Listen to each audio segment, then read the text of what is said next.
Hello, everyone, and welcome to another episode of the Three Not So Wise Men. I'm Krais. I'm Jyck. And I'm Austin. And today, we're going to be coming up with our own musical, guys.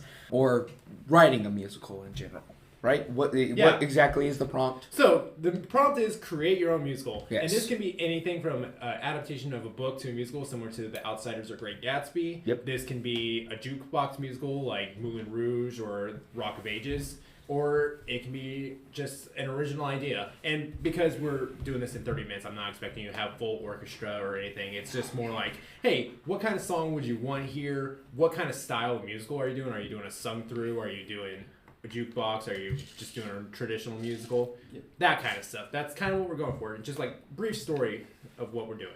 Yep. Yeah. And, general overview, we're all theater majors, so that's kind of where we're coming from. We all like musicals anyways. Yeah. So this is just going to be a fun one for us. This is a really fitting one for us. Yeah, absolutely. Who came up with this pitch again? Do you remember? I think it was me. I'm pretty sure it was Austin, yeah. Because I like think musicals. It was because you had an idea for this. Oh, yeah, that's also true. I did have a background idea for this one. But, yeah. Anything else you guys want to add? Potatoes. Oh, potatoes. That's fascinating, Krais. Yeah. All right. It adds something to the stew. That's true. They do add to this, too. All right. Our 30 minutes start now.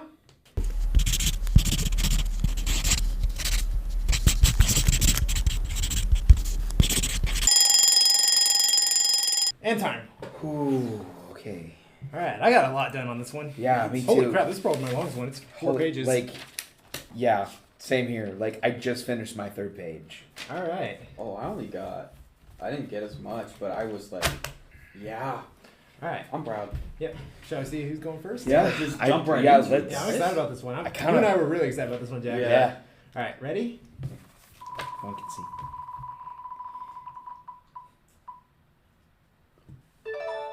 Krais, you're first. You Surprise, surprise. Who would have seen it coming? All right. The wheel fucking loves me for some reason. It really does. Mm-hmm. All right. Following Krais. Oh. Jack. All right. True to form. And then, yeah, I'll follow up, I guess. Mm-hmm. Yeah. All right. Well, Let's get into it. Krais, what kind of musical do you have for us? so I'll be 100% transparent with you all. I knew that I didn't have an original musical like the other two in here, but I did have a idea that I really wanted to do. And basically the entire week that we were waiting to record, I was trying to think of something original, but nothing came up. So I originally said, you know what, I'll stick with my original idea. I did a Hades musical, or I should say, a Hercules musical. Okay. I was about Okay, to say, like, I was like, isn't Hadestown a musical? Yeah, No. it is Hadestown. This is the Disney movie Hercules, Oh. brought to Broadway. Okay. This is a Broadway version of Hercules. Oh, okay. Hey guys, Editor Austin here. So, after a little bit of research, we found out that there actually is a stage adaptation of Disney's Hercules, and it actually premiered this year on June 24th, 2024, which it premiered in London's West End Theater. So, we're based here in America, so we don't have access to it, and it was so new that none of us actually knew it was a thing. So, if Krais' pitch seems a little outdated if you listen to this later on, that's why. It's just because we don't know the reason behind it. But overall, I still think that this works out as Krais' pitch just because it's more of a director's pitch. But yeah, thanks for listening and enjoy the rest of the episode. So, I went through the songs from the original movie, and I gotta say, I thought there was more songs than what there was. Most of it was theme music for something going on in the background, but actual musical numbers. Mm-hmm. But there's The Gospel of Truth, Going the Distance, One Last Hope, Zero to Hero, I Won't Say I'm in Love, and A Star Is Born. 3 of those are sung by the Muses, which I was like, oh, okay, calm down, Muses. We get it. You're sassy, but you don't need 3 songs. Okay. Okay. The Muses. Sorry. No. But I decided to add those songs in my own because I fixed a problem I have with the original Hercules. Okay. And if any of you know what it is, you'll know why I did this. Mm-hmm. Okay. So, starting off with the music, in Act 1, I will say, at the very beginning, instead of having that like narrator being cut off, like a normal an unspoken narrator being cut off by the muses, Phil is the narrator at first, and then the muses cut him off. So we know who the narrator is at the beginning. It's just Phil, and he's like, "Hey, this is the story of one of my favorite students," and then all of a sudden, the muses pop in and say, "Shut up, we're singing now," and they go right into the gospel truth. And then, you know, we also go the distance from Hercules, and it's also the full version, unlike it is in the movie where it's like he sings like a little part of it, and then there's the giant exposition he has with Zeus, and then he sings the rest of it at the end. Yeah. Anyways, then there's One Last Hope, Phil's only song. I thought about giving him another one, but nothing else fit right with him. And then we get to the one that I came up with, God's Rightful Ruler, Hades song. Okay. Cool. Also, I did forget there is a small like Meg's theme song right before this when she's introduced, but it's basically just I won't say I'm in love, but more like it's just more of a melodic tune, not an actual song. Yeah. It's just theme music. Cool. Yeah. But yeah, God's Rightful Ruler, which I kind of took inspiration from the Genie's melody because he's so like, oh yeah, Hades winning right now. That I was like, it's got to be like his song has to like pop, I think. Because the only song that really pops are the Muses songs, The Gospel Truth and Zero to Hero, and a little bit of Phil's song, One Last Hope. Go to Distance doesn't pop? No, Go the Distance is more of a ballad. I'm thinking like an actual like rock song. If you more rock. More the genre pop, not like genre pop. Okay. Yeah, not like it's an actually good song. No, I love all the music. It's just I wanted something that was a little bit more poppy, like more eccentric, not eccentric, but we get what you're saying. Yeah.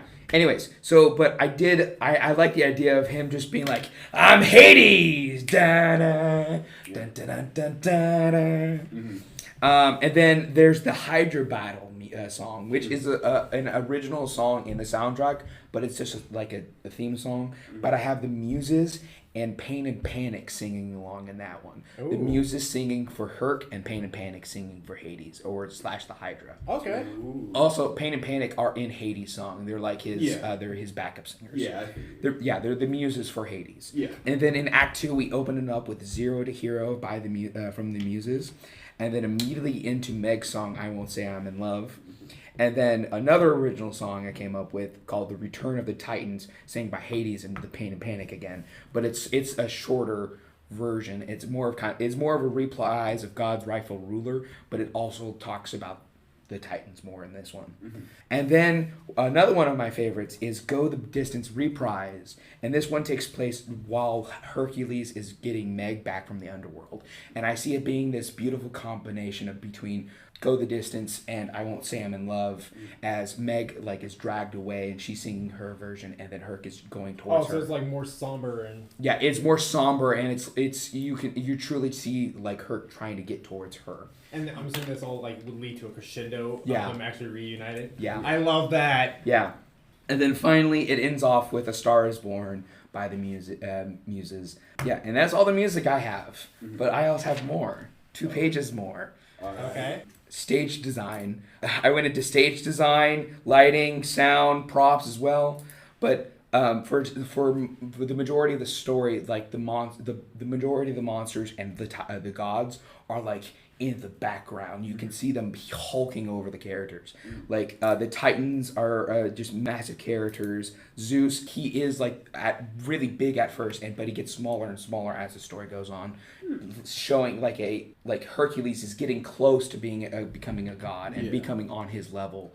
Okay, but I like that. It never Yeah, that's and the Hydra is actually a mix of stage design and projections. Mm-hmm. There are big mechanical heads in the back, and I'm thinking this is a Broadway one. Oh, it'd have to be with that budget, unless you move it from mechanics to puppets. Yeah. Well, I'll get into that. But the Hydra's heads there are 3 Hydra heads that are physical. They actually move around and Herc can battle with them. Yeah. But projections during the battle will add more heads. So it looks like they're just the battle goes on, more heads are added. Yeah. For props, I added the river monster and Pegasus. It's basically just like wooden horses that they can ride on, but the river monster is more blue. Pegasus has the wings, you know. Yeah. And then Pain and Panic are actually also puppets, puppeteered by like. Have you guys seen Timon and Pumbaa from Lion King? Okay. Yeah, that's what it is. Like you can see the actors on stage, but they're puppeteering the characters on stage. That's what I thought you were going for, but that's what I was thinking. I was gonna ask that, but you. Nice. Yeah.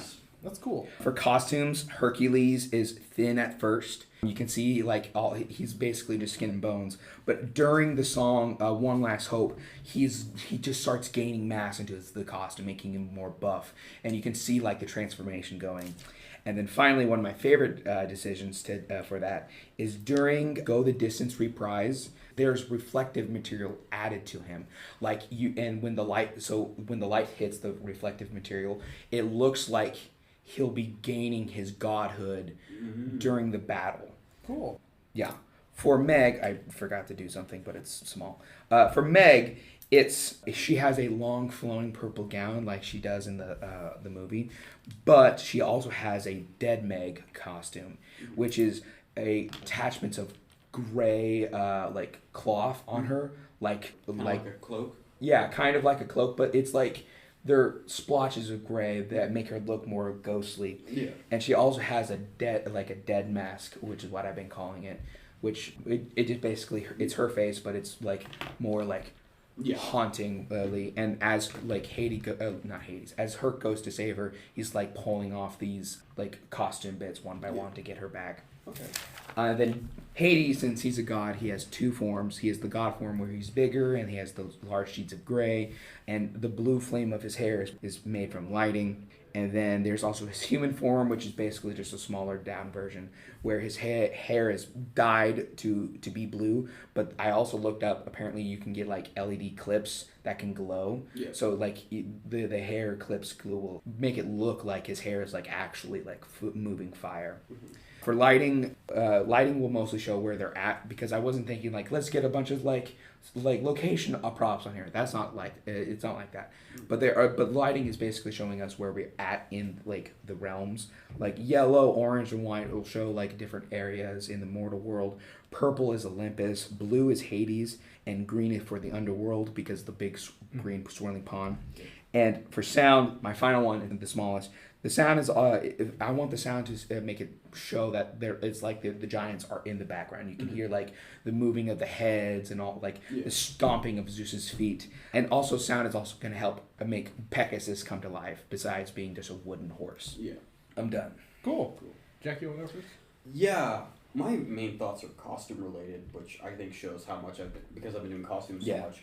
But for Meg's costumes, for her dead look, I was thinking, because you said there's bits of like, I was thinking it's like veils, like she has a veil over her head. That's what it is. It's veils, okay. And then as he's rescuing her, he takes bits off, and then finally lifts the face one. I really like that idea.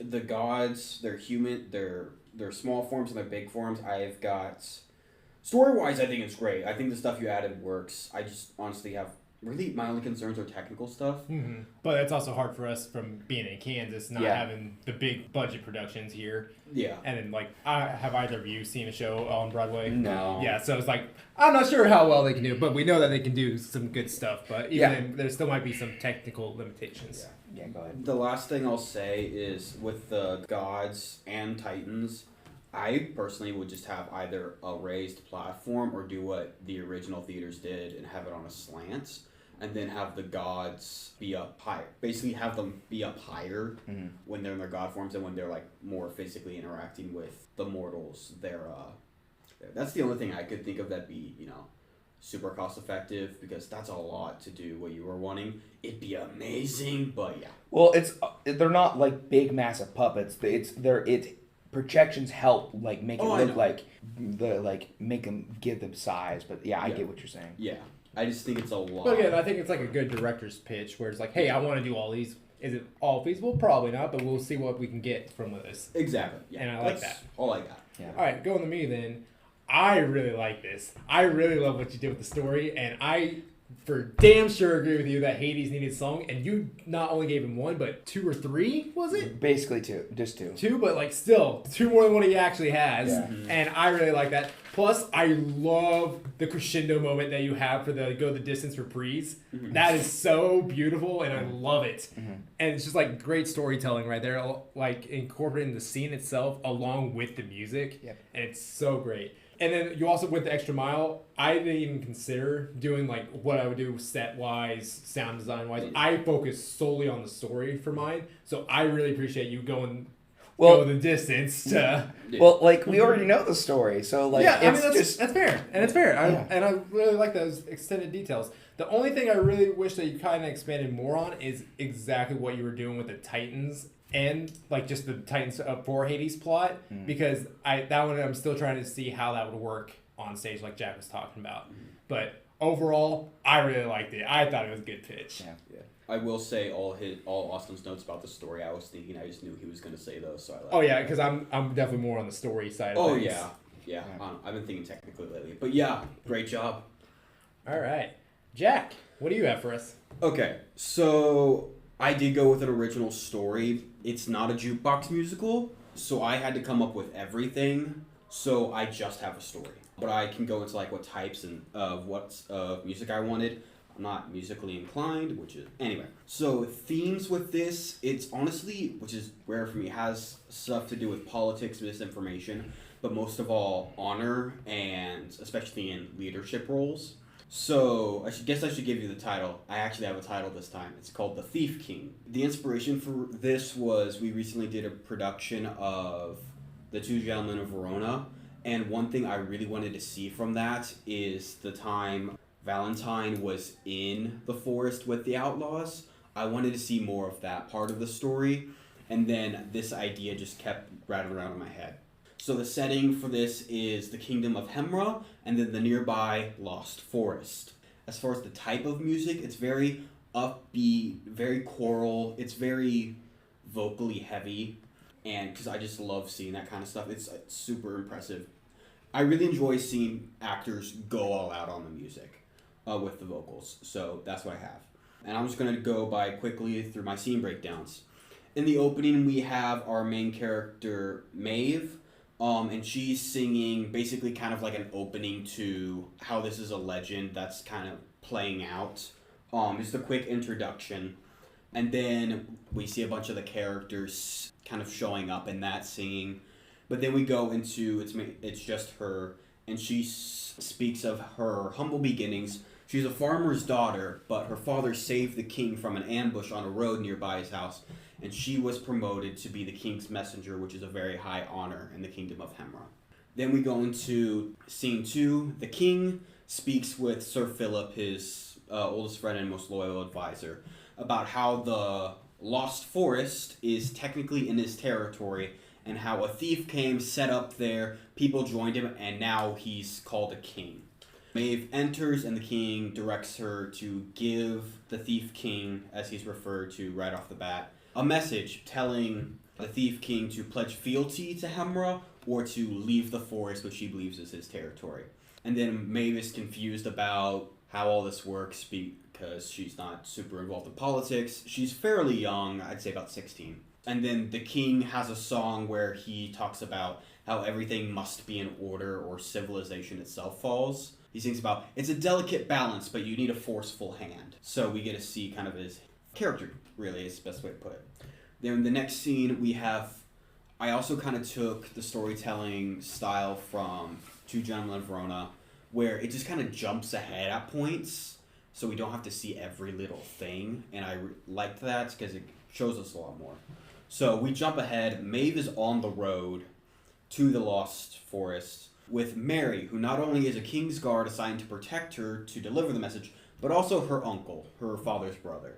And then we get some backstory, and Mary tells about how a decade ago there was this big war, and Hemra's former king is the current king's father. I didn't come up with a name for the king. So the former king was borderline a tyrant, and he died in the war. The current king took over, and over the decade he's been slowly turning more into his father, under the influence of Sir Philip and his council, because he never he's not a very good king. And then as this happens, they get to the forest. As they go in, they start feeling uneasy pretty quickly, like they're being watched. And then I like to see this point, they get to a spot, and then another young man, about 17, steps out, just sort of casually, probably eating an apple or something, and he says he'll take them to the king, or who they believe is the king, Avon, the leader of the people in that forest, and not to get any ideas. And then as he says that, a bunch of other guards appear. They've been watching them since they came in. Where it could have been an ambush, but they didn't. Then we jump ahead to Avon's, air quotes, throne room. And we go in, and Avon is helping prepare a feast for his people with the cooks. He's charming. He offers Maeve and Mary food, and they deny it real quick, and Maeve just says, I'm here to deliver a message. She says the message, pledge fealty to Hemra or leave the forest. Avon very casually says, no, I'm not going to leave. And then he recites the treaty that was signed after that war was mentioned that proves, in fact, the Lost Forest is not a part of Hemra. It's neutral territory that no one has claim to, and no one is allowed to take claim to, according to that. But he also says, if war is declared, I am not going to put up a fight. I will leave, but I'm not leaving unless the war is declared, is essentially what it is. And he explains everyone in his kingdom follows him willingly. He does not want to be king, and he says they're free to make their own choices. If they want to join Hemra, he will happily send them off with whatever they need. And then he also admits into formerly being a thief, but he met his now late wife and set up a life in the forest. And then as that went along, his former crew, I guess, he's very Robin Hood-esque, helped set up lives there in the forest, and it was very peaceful. It's almost a commune type thing where everyone follows Avon, but he doesn't have any formal leadership. He's just naturally a leader.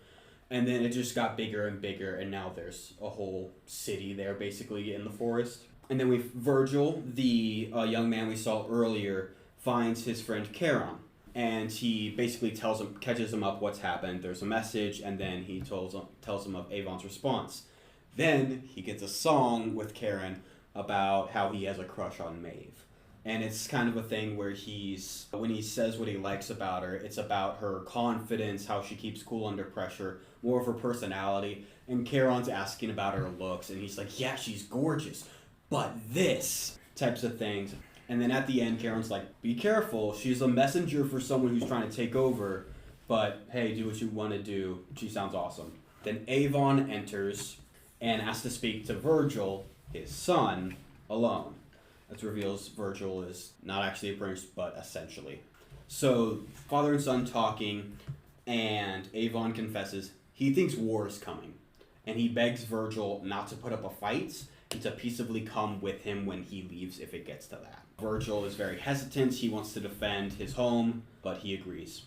Then we go to Maeve is now back in we jump to Maeve. She's now back in Hemra, and we get a solo song of her as she's writing in her diary, saying basically the king had no idea about this treaty, and he asked Sir Philip to bring it up, and this is after she delivered the message, so she's still there. Sir Philip reads from it, says the Lost Forest is in fact part of Hemra, but Maeve suspects Philip is lying based off of her talk with Mary. That scene ends with the king debating to go to war or not, and then her last bit of the song is talking about how she admires Avon and how his people live. Then we go to the final scene in Act 1. The king calls Mary in and basically tells him to lead a scouting party to go into the Lost Forest while Philip gathers an army. War is happening. Intermission. Come back, and we have Virgil telling Avon there's an army outside the Lost Forest, and Charon, his friend, is currently tracking what appears to be a scouting party. And then Avon reiterates to his people, I am leaving, I am not putting up a fight, you can come with me or you can join Hemra, whatever you choose to do. Virgil is not happy, and then Avon sings to just Virgil songs about their past and their beginnings, and how proud he is that Virgil is his son, and how Virgil is going to be a great leader one day. But he needs to put his people first, if he gets to that point. Then, we have Maeve in the Hemra war camp, is just how I put it.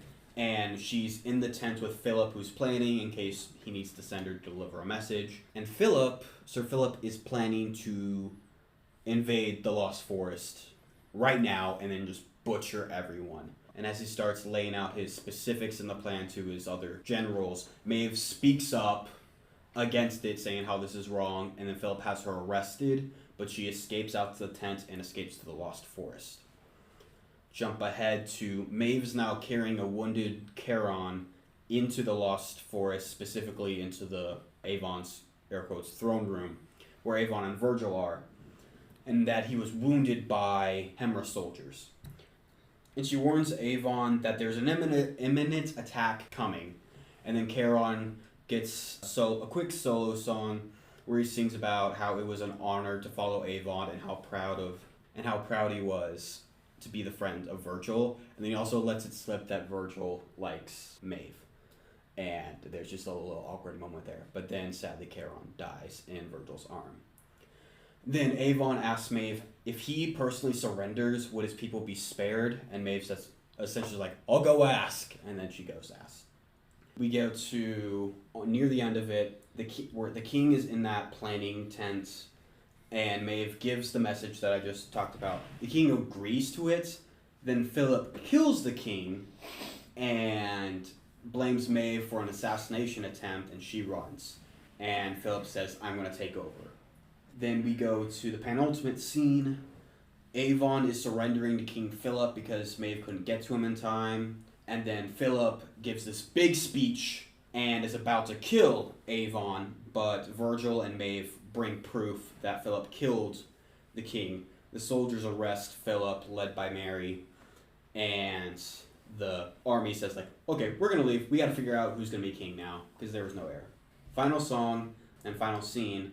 Maeve, Mary, Avon, and Virgil are singing about their now happy life in the forest, and we see Maeve's dad come in, and it's this really happy, chipper song, and then at the very end, Virgil asks Maeve out, and she's like, all right, one date, and then it just kind of ends on a happy note. Yeah, that's it. Going into this, I had a brief outline of what I wanted from this story, and the rest of it I came up with in 30 minutes. That's what I got. Krais, what do you got for it? I really enjoyed this. I love your writing. You do a really good job with like filling things out. There's not really, I don't see a hole anywhere in the story as a whole. I will say, focusing on the plot alone, I wish you gave us more music. Like I know. I agree. That's a big thing for me too. Yeah. Not enough music for the musical prompt. I know you said like, oh, and they sing about this, and then this number kicks in. But then you'd also go a decent amount of exposition and story without a musical number. It's like, it feels like you throw in a musical number every now and then, not. And I'm sure there's musical numbers in there. You just didn't talk about them. Yeah, that was one thing. It was more of a musical, that there's musicals where there's really not that many songs, and it's focused more on the story, and that's what I kind of had to go with. Hercules. Yeah, for instance, Hercules, but that's what I had to go with, because I finished, like, the last sentence of this as the time ran out. I wanted to add more, but really it's just more talking about their feelings is what it would be. Yep. Yeah, overall, I agree with Krais. That's my main thing. But it needs more music. And the other thing is, like, the Thief King. I'm going to keep calling it the King of Thieves. I don't know, like, it's like, why? The King of Thieves rolls off a lot better. And I know you don't want to be like Robin Hood, Prince of Thieves and stuff, but still, it's like King of Thieves and Thief King. It's like, which one do you rather take? I personally would go with King of Thieves. I almost did, but again, I didn't want to be Robin Hood, Prince of Thieves. In my opinion, it's too off the nose, or on the nose. But you're also in the woods and taking some inspiration, so for sure. Yeah, but I also do like the inspiration from the The two gentlemen. Yeah, the two gentlemen scenes. Because, like, yeah, I agree because I was in that show. Yeah. I was like, I would think that there should be more scenes with the bandits. Yeah. One small thing, I do like the idea of the love song. Virgil sings that one, right? It's Virgil and Charon. Okay. Yeah. It's Virgil, mainly yeah, Virgil singing about her personality and Charon, like, but what about her, like, you know, what does she look like? Yeah. It's a very, like, fun play on the fact that a bunch of, like, older love songs are like, she looks amazing, she looks beautiful, and then then someone's like, but is she, like, smart, like, funny? Yeah. I love that. Yeah. That's funny to me. Yeah. All right. I think that's it. Yeah, cool. Awesome. All right. So, I came up with this original jukebox musical. Full disclosure, this is an idea that I've had for a while now, before we even started the podcast. So, I already had a preset playlist made for this, and that kind of helps me get a bunch of stuff ready. Cool. But, going into it, the synopsis for this is Sam and Dean have been good friends for a long time in a small town. They enjoy hanging out at the local bar, but Sam has been thinking about leaving his hometown to travel and see the world to find himself, while Dean has been adamant at staying home but never settling down. I know, and there's a reason I did the Sam and Dean. Okay, can I explain to Krais why I'm laughing? I'm assuming he knows. I actually don't know. Supernatural.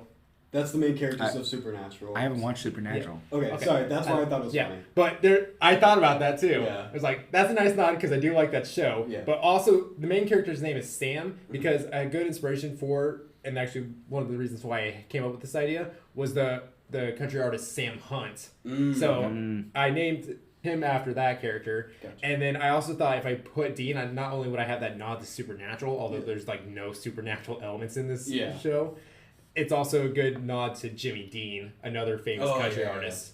So I figured that would be a good one to throw in too. So this is an emo musical, correct? No. Alright. But going on to some of the themes I have about this jukebox musical, it's friendship and growing up. That's kind of what the overall Classic. It's Yeah. coming of age. Yep. So the songs that I have in here are Round Here from Florida Georgia Line, Cop Car, Sam Hunt's version, Before He Cheats, Carrie Underwood, Fast Car by Luke Combs, or Luke Combs' version, cover of it, Burning Man by Dierks Bentley, I Want Crazy by Hunter Hayes, I Heard Goodbye by Dan and Shay, Drunk and I Don't Want to Go Home by Elle King and Miranda Lambert, Ecstasy by Sam Hunt, What the Hell Did I Say, Dierks Bentley, Come Over, Sam Hunt's version, What Hurts the Most by Rascal Flatts, Things That We Drink To, Morgan Evans, This Bar by Morgan Wallen, Follow Your Arrow by Casey Musgraves, Heartbeat by Carrie Underwood, Crazy One More Time by Kit Moore, and finally, I Hold On by Dierks Bentley. Such a long list, of such good songs. And did I say what the title of this show was called? No. The title of the show is called This Bar. Ooh, Okay. So the main setting is going to be in a bar, but there's also scenes that take place in the small town and the area around it. Yeah, cool. So moving into more of the plot points about the show is we use the song Round Here by Florida Georgia Line to be the introduction to the town and the characters. And the bar is owned by an older man named John, who's just really good friends with the guys. John Deere, maybe? There's just a lot of Johns. I know. And another thing John Wayne, John another Wayne. reason why I picked some of these names, most of the names are like generic names that you would hear here in the Midwest. Yeah. So yeah, we got that. Dean tells Sam about his date with a girl named Hannah, and he does that with the song Cop Car. How it kind of took a turn, but he's still kind of crazy for it. But then followed by that, there's a scene with three girls named Haley, Abby, and then Hannah, where Haley and Abby warn Hannah about Dean with Before He Cheats. Sam, and the next scene, Sam asks Haley to come with him, Haley being his love interest. Okay. Because Sam's been planning on leaving the town to go out in the world, see it, and try to find himself in it. And he wants Haley to come with him. But Haley's not too sure because she's devoted to her small town. Yeah. And they use the song Fast Car to say that he's got a plan to get out of there. Yeah. And then it's just all because while Sam's been trying to figure out what he wants to do with his life, he's grown distant from Haley. So he's trying to do this as like one last outreach. So they've like been dating? Yeah, they've been dating for a while. Okay, cool. Then Dean tells Haley that he might be in love. No, he tells Hannah that he might be in love with a different girl, despite their good date that they had. And he does that with a song called "Burnin' Man." After Hannah leaves, Sam comes in, and then Dean tells Sam what kind of girl he wants, because just earlier Dean was telling Sam about how he's crazy about this girl, but he's like, what do you want now? So he sings the song "I Want Crazy." Oh yeah. Then the big plot scene, which would be like the main part of Act 1, would be the party that they have at John's bar, and John's just super cool with them, so they kind of lets them stay at the bar and just have a good time and everything. So it kicks off with Hannah and Abby singing "Drunk and I Don't Want to Go Home," along with the ensemble. Abby is trying to get over an ex-boyfriend. So, wait, I jumped over something. Oh, yeah. So, before we get to the party, Sam already asked Haley to join him on his travels, but Haley's not fully sold on it yet, so he's been waiting for it a little bit, and Haley doesn't want to hold Sam back, so she calls things off. Yeah, and it leads to Sam singing "I Heard Goodbye" by Dan Shay, which then goes into the party. Yeah. Where we hear "Drunk and I Don't Want to Go Home," and then Abby decides to make her ex-boyfriend jealous, and as he walks into the party, and Sam realizes this, which kicks off "Ecstasy." And then for those of you who don't know how the song ends, the guy decides, you know what, let's make your boyfriend jealous. And that kind of closes Act 1. Act 2 opens up with everyone at the bar waking up kind of hungover with the song "What the Hell Did I Say?" So it's kind of just trying to recollect everything that just happened. Yeah. That's a good one. So after that song, Sam goes back home and he's thinking about Haley, and he sings the song "Come Over." Then, unfortunately, they find that the cast hears that John died overnight. Like the owner of the bar? Yeah, Okay, that's who's been like their good friend and everything. Yeah. So they sing "What Hurts the Most" because they always felt like they needed to say more to John about how much they meant. Then they follow that up with the cast meeting him. In honor of him, they sing "Things That We Drink To" and, toast to him. Hannah tells Sam that he should go follow his dreams, but might want to try to see if Haley could be part of it one more time. And she does that with "Follows Your Arrow," or "Follow Your Arrow." Yeah. And then Sam sings about how he found himself with his friends and everything in the bar and how much the bar's meant to him. So he sings this bar with the rest of the cast. Yeah. Dean finds out that John had Dean in his will to own the bar. So Dean decides that he wants to honor John's legacy, so he accepts it and decides that it's time that he probably should settle down despite not wanting to initially, but he decides it's probably for the best and he's kind of open to it, and he decides he wants to get with Hannah once and for all. Yeah. And then they sing a duet of Carrie Underwood's "Heartbeat." And then Sam tries to get with Haley one more time, so they sing the song "Crazy" one more time and see if they still have a chance. Yeah. And then at the end of the show, the cast sings "I Hold On" by Dierks Bentley, as Sam and Haley do leave the town together, and Dean and Hannah settle down for their new lives. And that is my pitch for this musical. Jack, is it alright that I talk about the music? Yeah. Alright, cool. I will say, as someone who grew up listening to a bunch of country, I love this. Like just the music alone, because that's what I want to critique. The music alone is perfect, I think. It ties into the story perfectly, I think. But just the music on its own, the way you narrated it, I think it's it's very fitting for what it is. But yeah, I will say it does remind me a little bit of Spitfire Grill. It was a big inspiration. Yeah. My biggest inspirations with this one were Spitfire Grill and also Moulin Rouge. Yeah. Yeah. And because I consider Moulin Rouge to be the masterclass of jukebox musicals on how to Agreed. tie songs into good storytelling. Yeah. Yeah. Yeah, it's not quoting our old theater teacher of ours, but this musical feels like a love letter to small towns everywhere, and I love it for that. Yeah, and that's what I really like about this, because I wanted it to be a nice love letter to small towns. But the reason I picked these kinds of songs, which are more like poppy country, because it matches the youthful energy that we're bringing with the show. And I also do like this idea of there being like a spiritual sequel to this play or musical, where it has more of the more grounded country stuff, like stuff that you get from Cody Jinks or Cody Johnson Yeah. and more Luke Combs, Yeah. that kind of stuff. And that'd be more about, getting older and reflecting on life. Yeah. But for this one, I wanted it to be the more pop-based ones, but still have good sentimental value to it. And my last thing is, like, you have a good spread. It doesn't feel like you have just, like, one set of country songs that are about beer, trucks, and girls. You got a wide variety. Go, Jack.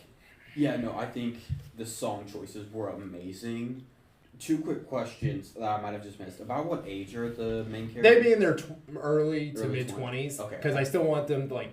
They decided probably not to go to college, but, Yeah. like, they couldn't leave their small town. Yeah. But then, like, as they're getting older, they're like, what should I do with my life? Okay. So just, like, a perfect age for 20-year-olds. Yeah, exactly. I figured. And then were Sam and Dean brothers? No, Okay. not in this. They're just close friends. They're just like. But I essentially- was like, I was going back and forth between making them brothers, but I'm like, let's make them a little different in this. Yeah.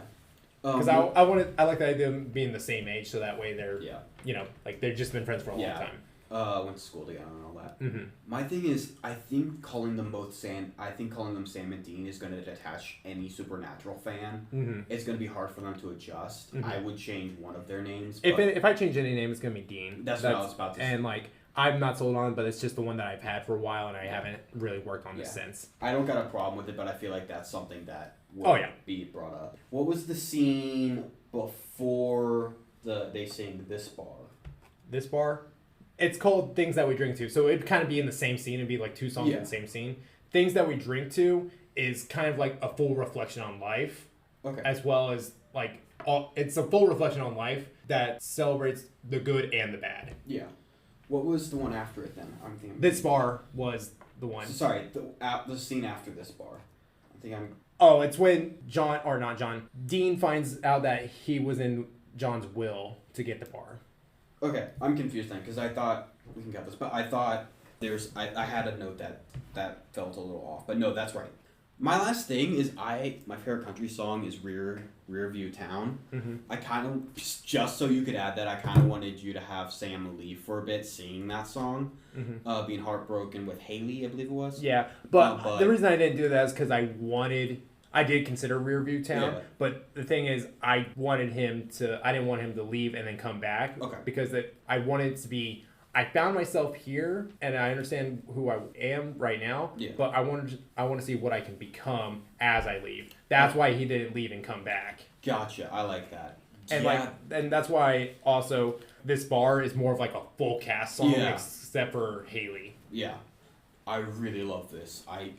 That's all I can say. It was so good. Congratulations, man. Yeah. Thank you. Glad y'all liked it. All right. I think there's only one thing left to do, guys. Yeah. Ready to find out what our next one is? I was gonna say cheesecake, but fine, be that way. Hey, that's still on the table. We haven't ruled that out. I want cheesecake. For now, let's spin the wheel. Yep. Then we'll talk about cheesecake. Yeah. It's gonna be a bad one. I can feel it. Oh. Create a sci-fi film. Oh. Okay. All right. Ooh, okay. This one's pretty open. Yeah. That was. I think with this one we could probably open if you want to do a franchise and you want to make a movie in that sci-fi franchise. Like an existing franchise? Yeah. Okay. Yeah, but that's optional though. It's not Yeah, you have to go like, hey, you have to make an alien movie. Yeah, it doesn't have to. It can be in a franchise or completely original. Yep. I like that. Make Cool. a sci-fi film. All right. Well. All right. Well, thank you all so much for listening to this musical episode. We had a lot of fun with this prompt, especially for us since we're all theater nerds. Yeah. But yeah, it's been great, and we hope you enjoyed listening to it. Be sure to let us know which musical would you like to see. And yeah, thank you all for listening. I want hippopotamus.